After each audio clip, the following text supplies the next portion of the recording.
couldn't ever imagine this. Hey, Gus, you guys ready to pick up now? Hey! Let's go fire in the cockpit!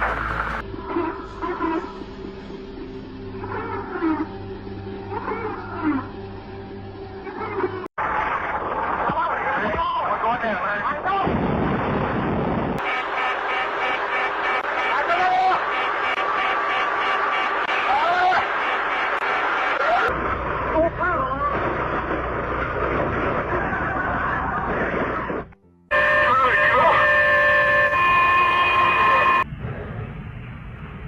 Move down the track.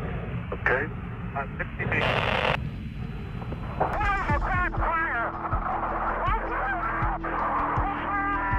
On January 27, 1967, the soon-to-be crew of the Apollo 1, Ed White, Roger Chaffee, and Gus Grissom were in the middle of a launch simulation. But things went terribly wrong, all thanks to an exposed wire. This test was crucial for preparing for their upcoming mission. They were fully suited up, strapped in, running through their checklist when Grissom noticed a strange smell. There was a brief hold in the countdown, but they couldn't pinpoint the source. They resumed their countdown, but just a few minutes later, a fire broke out.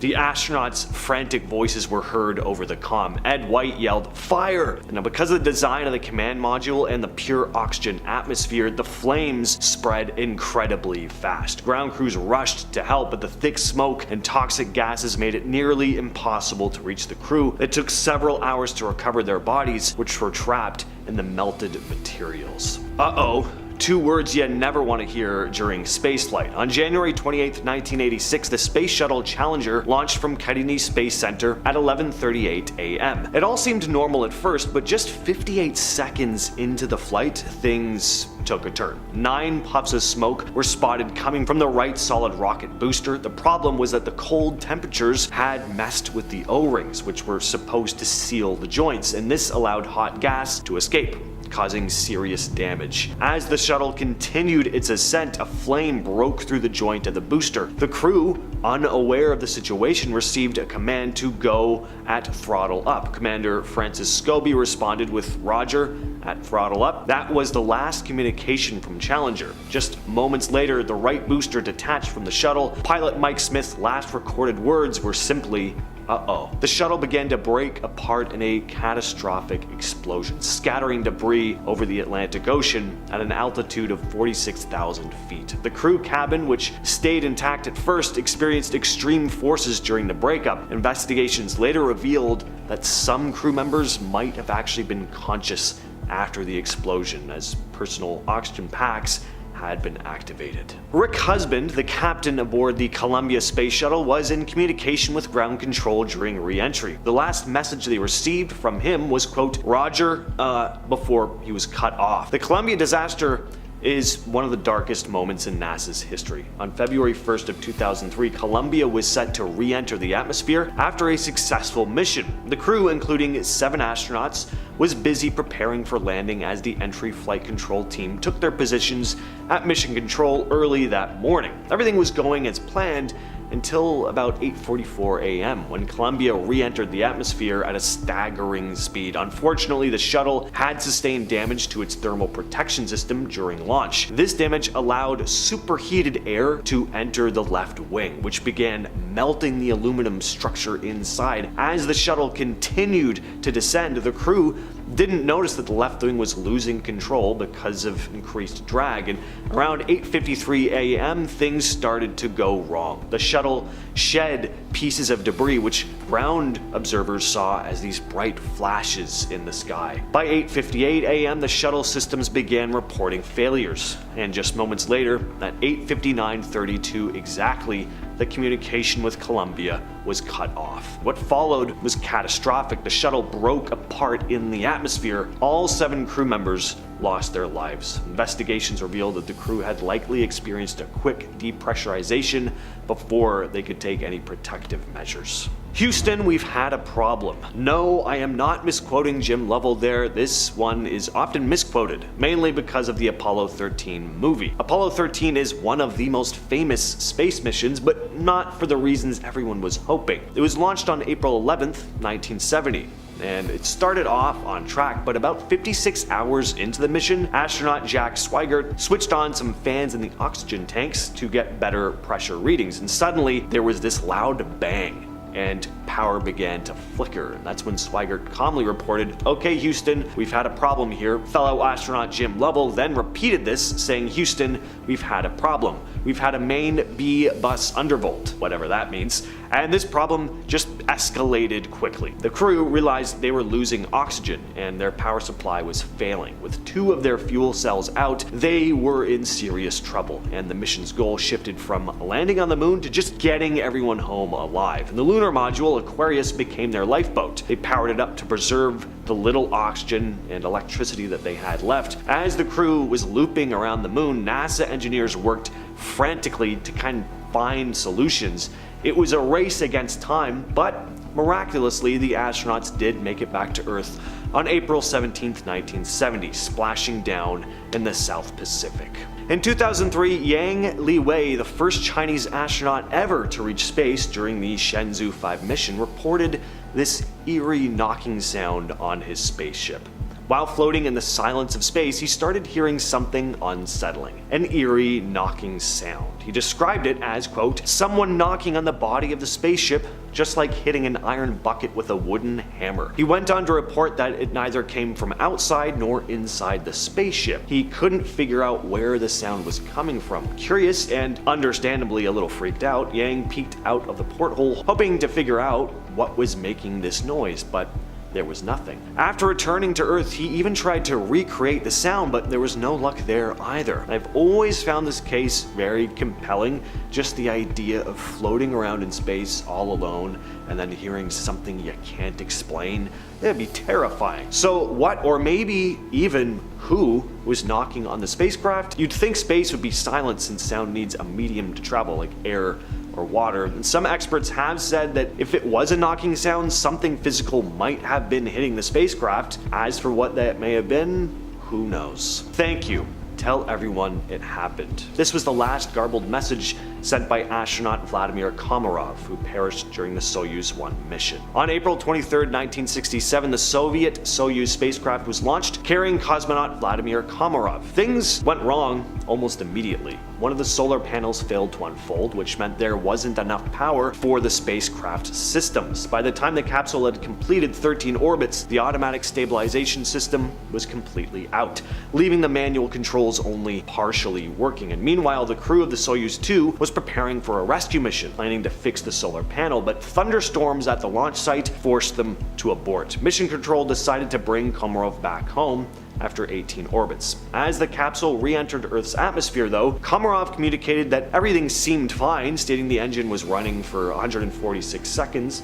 "Everything is going fine," quote. But then the main parachute failed to deploy. Komarov tried to activate a reserve chute, but that got tangled. The descent module crashed down at around 140 kilometers per hour. Rescue teams arrived to find the capsule on its side, engulfed in flames, with molten metal dripping from it. It was clear that Komarov did not survive. "They're on the moon watching us." These words were supposedly spoken by Neil Armstrong during his walk on the moon. Neil Armstrong made history when he walked on the moon. Of course, there are loads of conspiracy theories surrounding the moonwalk now, but here's one I hadn't ever heard of until today. After Armstrong landed, NASA supposedly lost transmission for about 2 minutes, and during this blackout, Armstrong allegedly sent a secret message saying, "These babies were huge, sir, enormous. Oh God, you wouldn't believe it. I'm telling you, there are other spacecraft out here, lined up on the far side of the crater's edge.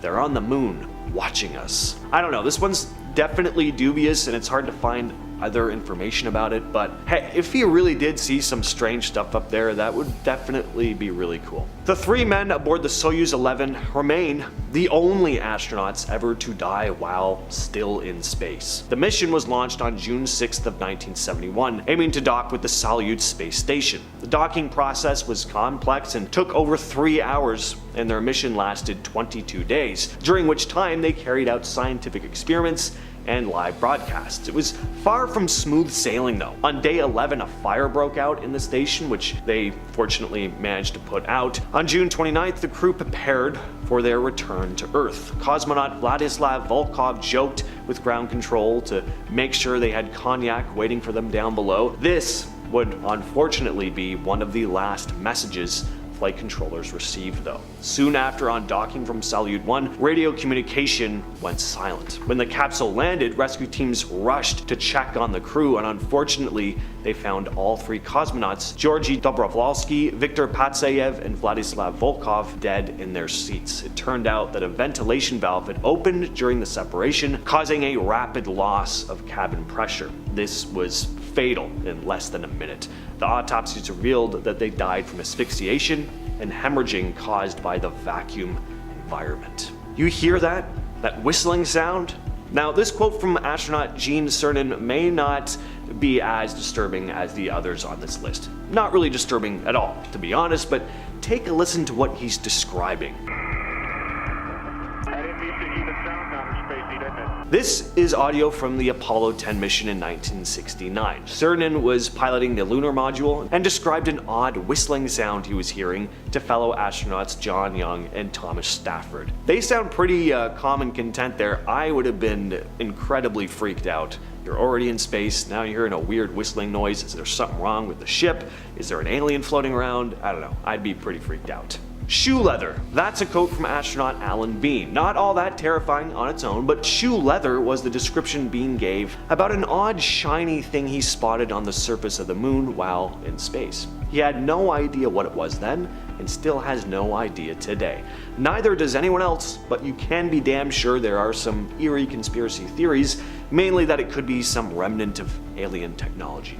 Are there more mundane explanations? Sure, but you're not really here for those now, are you? Now, this list has been pretty dark, so I thought I'd close out with another quote from Alan Bean, who passed away in 2018, but spent a lot of his final years painting and reminiscing about the incredible experiences he had as an astronaut. Alan Bean left something behind on the moon during the Apollo 12 mission in 1969.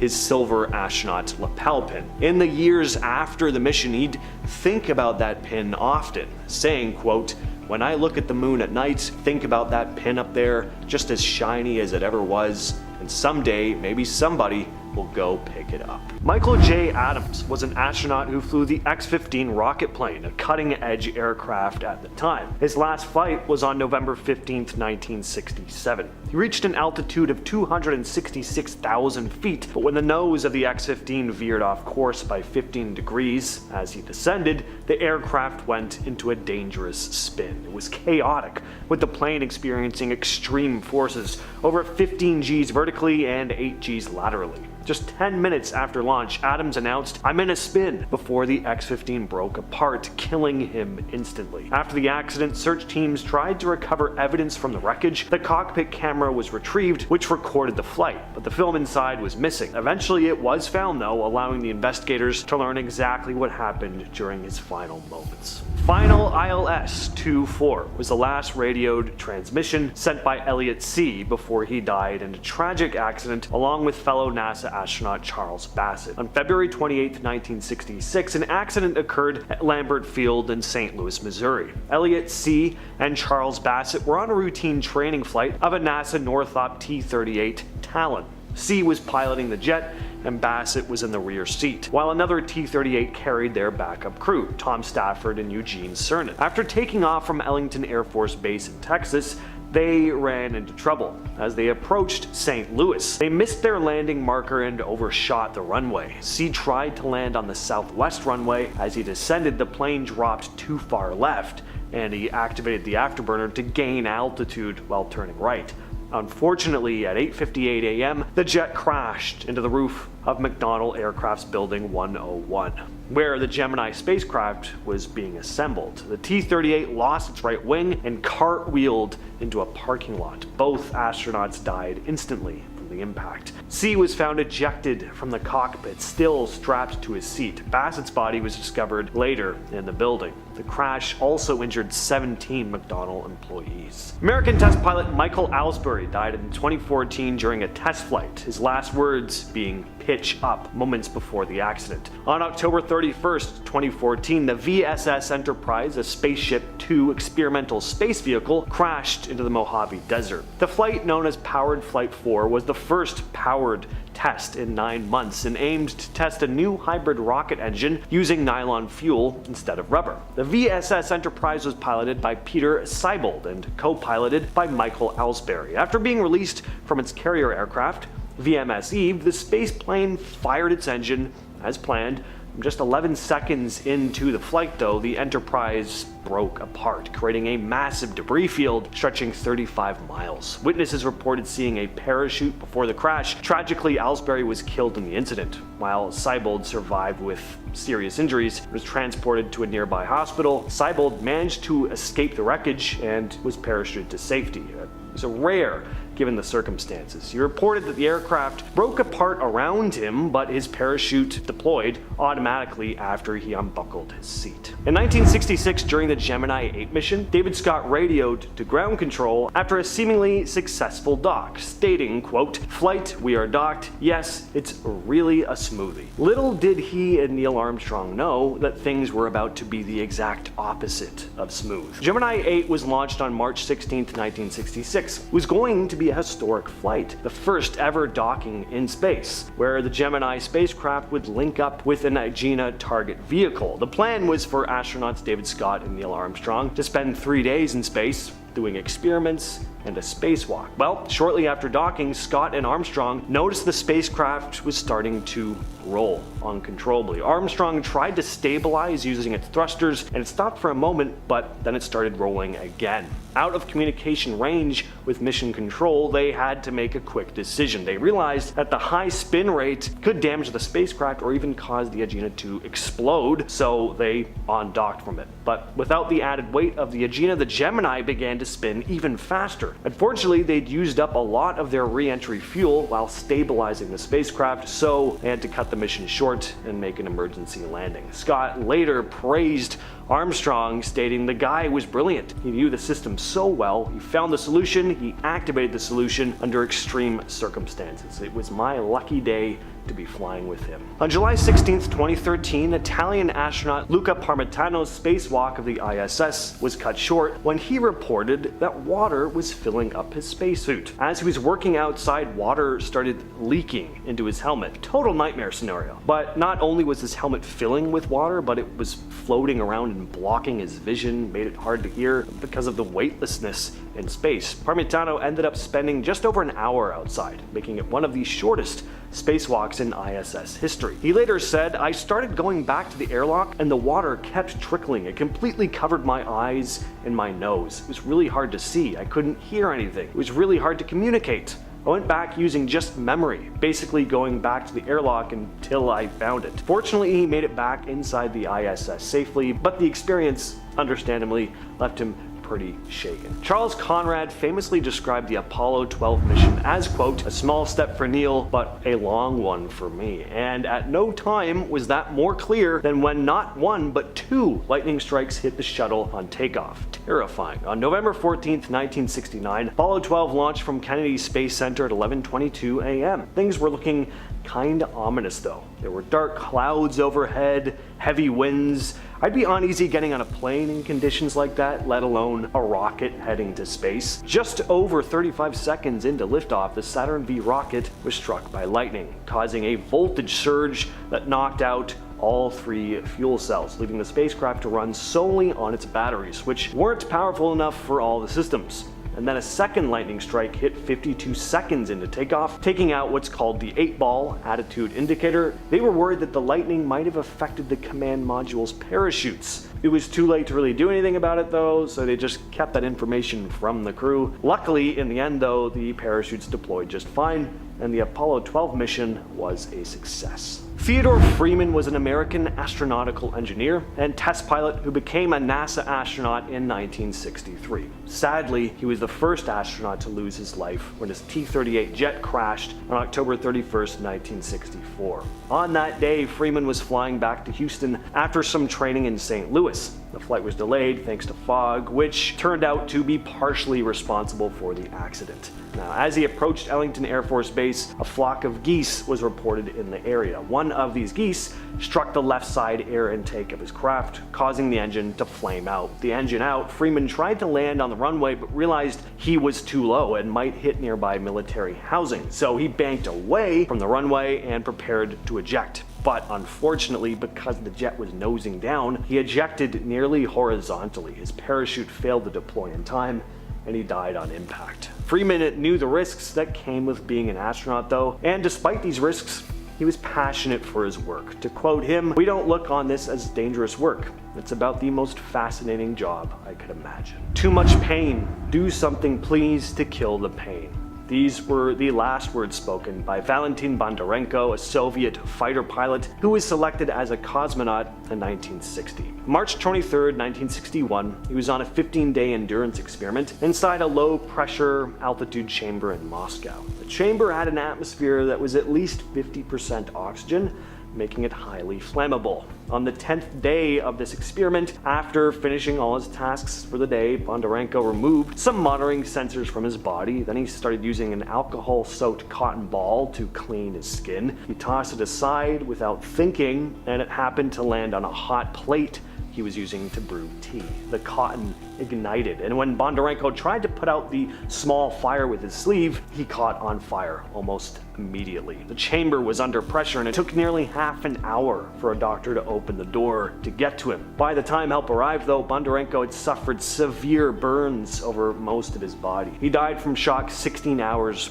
after the accident. In honor of his contribution to space exploration though, a crater on the moon's far side was eventually named after him. On January 28, 1986, the Space Shuttle Challenger launched from Kennedy Space Center at 11:38 a.m. 58 seconds into flight, 9 puffs of smoke were spotted coming from the rear solid rocket booster. Cold temperatures had compromised the O-rings, which were meant to seal the joints, allowing hot gas to escape, causing damage to the craft. As Challenger continued its ascent, a flame burst through the joint of the booster. Just moments later, the right booster detached from Challenger, leading to a catastrophic explosion. Pilot Mike Smith's last recorded words were simply, "uh-oh," as the shuttle began to break apart. Debris scattered over the Atlantic Ocean. February 1st, 2003, the Columbia Space Shuttle, commanded by Rick Husband, was in the middle of its re-entry when it broke apart in the sky, killing everyone on board. The shuttle had sustained damage to its thermal protection system during its launch, which allowed superheated air to enter into the left wing, and this caused serious issues as the shuttle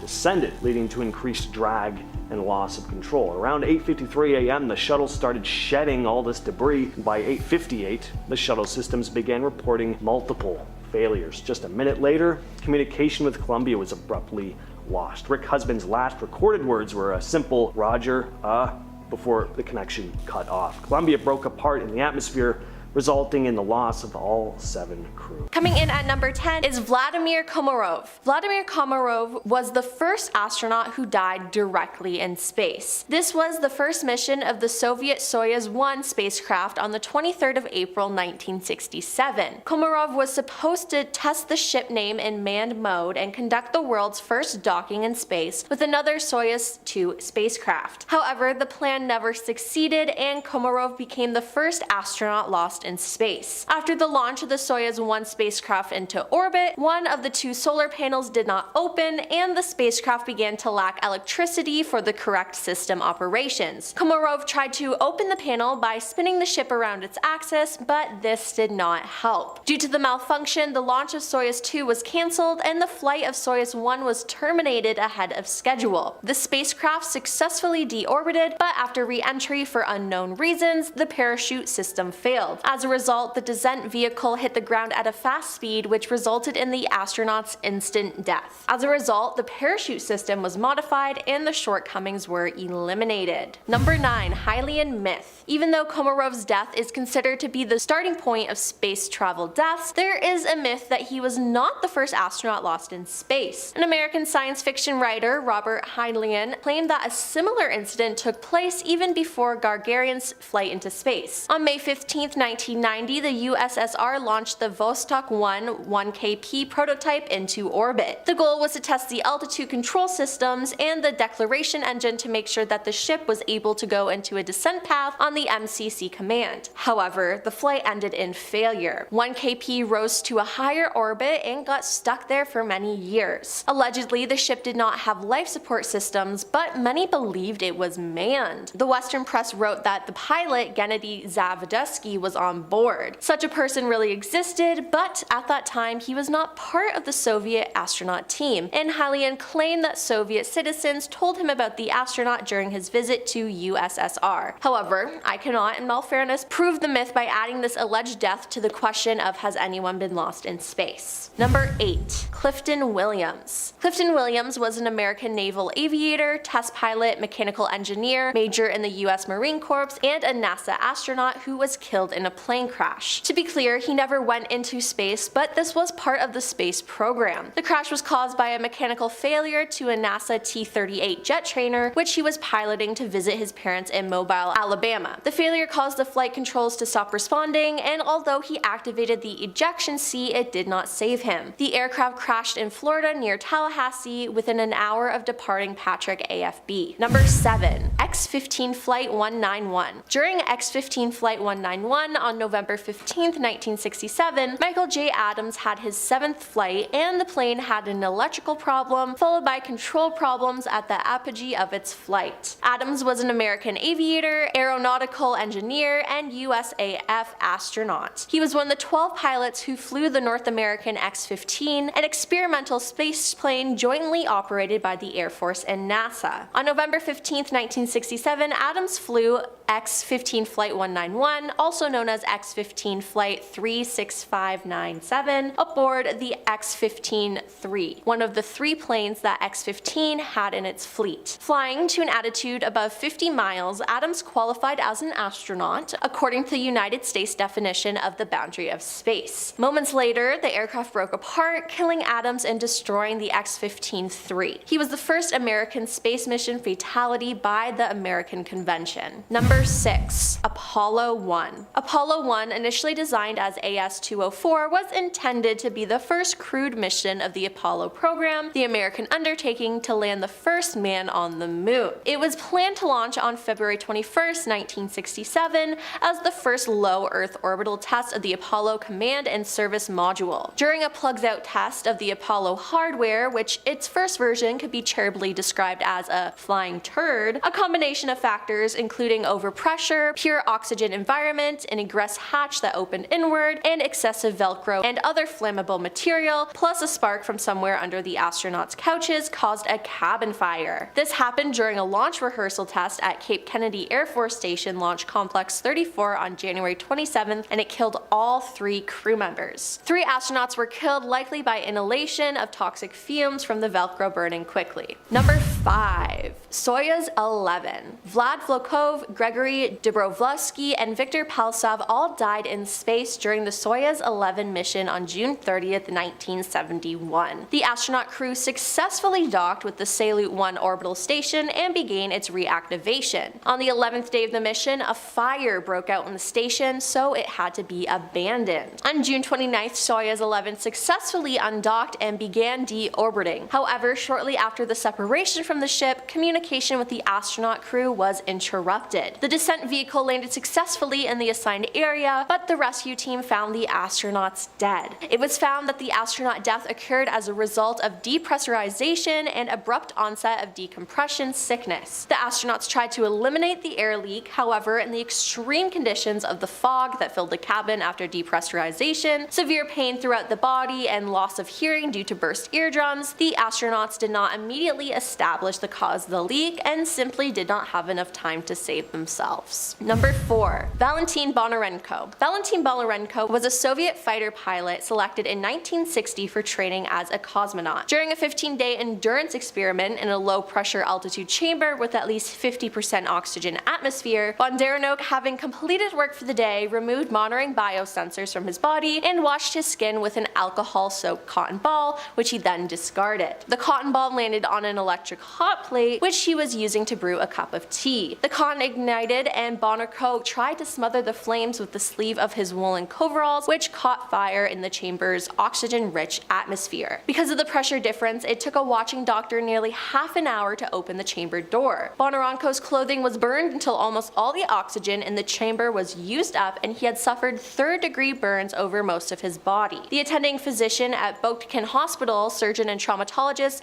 Vladimir Golahowski, recalled in 1984 that while attempting to start an intravenous drip, the only blood vessels he could find for inserting a needle were on the soles of his feet, where his flight boots had warded off the flames. The Soviet government concealed the death along with Bondarenko's membership of the Cosmonaut Corps until 1880, and a crater on the moon's far side is now named after him. Number 3. Columbia Space Shuttle crash. On the 1st of February 2003, the second space shuttle crash occurred. Shuttle Columbia was returning to Earth after 16 days of flight. Approximately 16 minutes before the expected landing, communication with the crew was interrupted. Eyewitnesses filmed the burning wreckage of the shuttle flying at an altitude of about 63 kilometers. All 7 astronauts were lost in space. They were Rick Husband, William C. McCool, Elon Ramon, Michael P. Anderson, Kampla Chawla, David M. Brown, and Laurel Clark. As the investigation showed, the cause of the disaster was a breakdown that arose back at the start. About 82 seconds into the flight, a piece of insulation detached from the left fairing, which struck the carbon fiber panel of the Columbia's left wing and probably left a hole in the thermal insulation layer. Because of this, after entering the dense layers of the atmosphere, the leading edge of the left wing began to heat up more than usual, and the wing began to collapse, and after it, the shuttle itself collapsed. Notably, incidents with detached pieces of thermal insulation from the shuttles were observed before, but test shows that they do not pose a threat to the astronauts. Losing Columbia became a turning point in the space shuttle program, and the shuttle astronaut flights were interrupted for several years, and in 2011, the program was finally closed due to the high risk of astronauts' lives. Number 2. Spaceship 2. On October 31st, 2014, another astronaut was lost in space. It was Michael Ellsbury, the pilot of the suborbital spacecraft Spaceship 2 of Virgin Galactic. During the 55th test flight of the ship, serious anomalies were discovered, which led to the spacecraft crash. The cause was called crew error. The pilots unblocked the tail section of the vehicle ahead of time without gaining the necessary speed, and also did not perform the necessary actions to transfer the tail section to a vertical position. As a result, the ship began to rotate around its axis and then fell apart. The wreckage was scattered all over a radius of 8 kilometers. First pilot Michael Ellsbury was killed, but co-pilot Peter Sebold managed to eject. The pilot astronaut survived but was seriously injured. Fortunately, the failure did not become fatal for the Richard Branson Company. Virgin Galactic worked out its bugs, and in July 2021 carried out the first ever suborbital tourist space flight, ushering the area of space tourism. And coming in at number 1 is the Space Shuttle Challenger. In the 1980s, the era of space shuttles began, which finally established US supremacy in space. These were reusable rocket planes that made a real revolution in space tech, but still were not without significant shortcomings,